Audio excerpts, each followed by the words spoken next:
By die laerskool Buffeljagsrivier, naby Swellendam, leer die leerders nie net uit handboeke oor voedselverwerking nie. In die klein houtkaasfabriek langs die tennisbane word graad 3 tot 7 leerders geleer om roomkaas van die bokmelk te maak. Die leerders is ook verantwoordelik om die bokke te versorg, te was en te voer. Ek gaan te min bokprodukte in die land wees, want die mense gaan gesondheidsbewus al hoe meer raak en al hoe meer raak.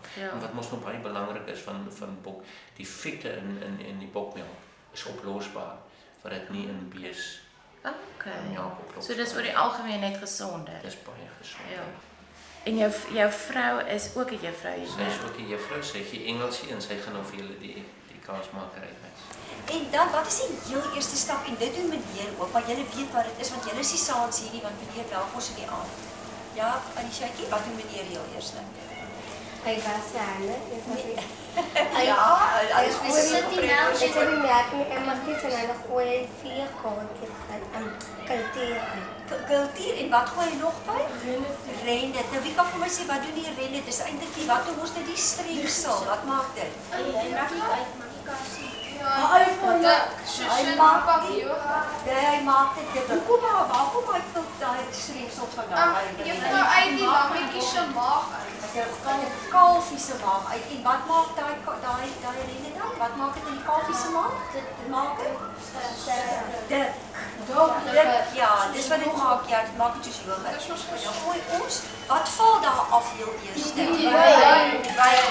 En wat is die wydeel van die melk? Ja, nee. Dit is die, watter deel is dit van die melk? Dit is die waterige deel wat nou geskei het, want die stywe deel van die kaas het agtergebly, nee, die soliede deel. Daar is hy nou hang so mooi, nee. En wat maak ons met die wyn? Die wyn kan dit jy kan dit drink. Jy kan dit drink, want dit is baie gesond. Nee, die bokkies drink dit.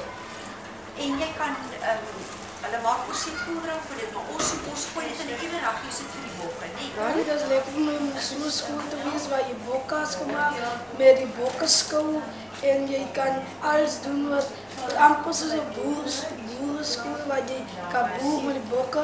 En veral om kaas te maak is vir my die lekkerste en met die bokke te skou, wen jy op prys en jy moet jou bok mooi skoon was, voete knip, sy ster knip en alles en wegloop en gaan skou met hom en dan kan jy 'n prys wen